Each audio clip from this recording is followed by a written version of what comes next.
এই যে এই বাচ্চাটা, মানে এত নিষ্পাপ একটা বাচ্চা, এই বাচ্চাটার দোষ কি কেউ কি জানেন? কারো কি জানা আছে যে এই বাচ্চাটার আসলে কি এমন দোষ থাকতে পারে যে এই দোষের এত বড় মানে শাস্তি হিসাবে সে এই মৃত্যুটা পাইলো? কেউ কি জানেন? কারো কি জানা আছে? আজকে সকালে আমার ঘুম ভাঙছে এই ভিডিওটা দেখা। আমি নিজেও একজন মা, আমার 9 মাসের একটা মেয়ে সন্তান আছে, আমার 5 বছর একটা ছেলে সন্তান আছে। আমি এখন এতই আতঙ্কের মধ্যে থাকি, মানে আমি আমার বাচ্চার টিকা আছে কালকে, আমার 9 মাসের যে বাচ্চাটা সেই বাচ্চাটা টিকা আছে, কিন্তু আমার মনে হইতেছে কি যে থাক, কালকে বের হওয়ার দরকার নেই, টিকা দেওয়ার প্রয়োজন নেই। আমি আজকে আমার মেয়েরে নিয়ে যদি বের হই, আল্লাহ না করুক যদি একটা কোনো দুর্ঘটনা ঘটে যায়, তখন আমি তো আমার সন্তান পাবো না। আমি অনেক কষ্ট করে আমি সন্তান জন্ম দিছি, প্রতিটা মা জানে, প্রতিটা মা বোঝে যে একটা সন্তান জন্ম দেওয়ার কষ্টটা কী।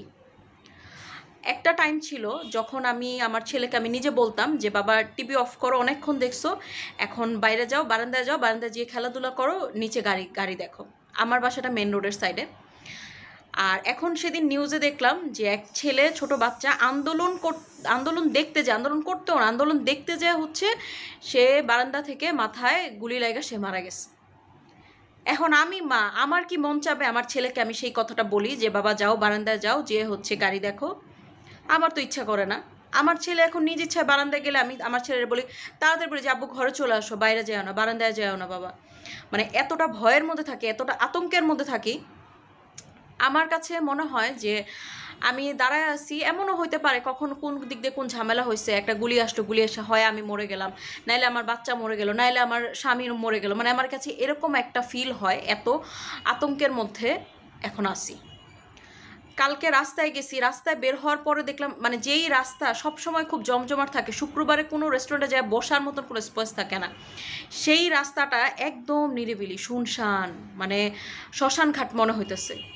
মানে আমি কোথায় যাব, কোন দিকে যাব, আমি কোন দিকে, কোথাও কোনো শান্তি নাই, কোথাও কোনো শান্তি নেই। এই বাচ্চাগুলোর ছবি দেখার পরে আমার যে কি কষ্ট লাগে আমি আসলে বলে আমি বুঝাইতে পারবো না। আমার বুকের মধ্যে কেমন লাগে আমি কাউকে বলে বুঝাইতে পারবো না।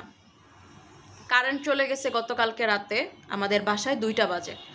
আমি মনে হয় কখনো এরকম কারেন্ট যাওয়ার পর এরকম ভয় আমি কখনো পাইনি।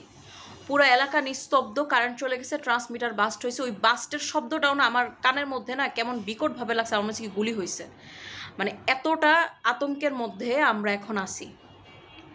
এখন কি হবে দেশের পরিস্থিতি কি কিচ্ছু জানি না, খালি এতটুকুই বলার, এই ভিডিওগুলো আর নিতে পারতেছি না, আর সহ্য করতে পারতেছি না, কলিজার মধ্যে গিয়ে লাগতেছে।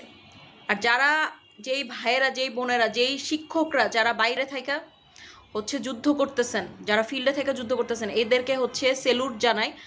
আর এতটুকুই বলার, জানি সেভ না, তারপরও বলবো যতটুকু পারেন নিজেরা সেভ হয়ে চলেন, সেভ হয়ে চলার চেষ্টা করেন।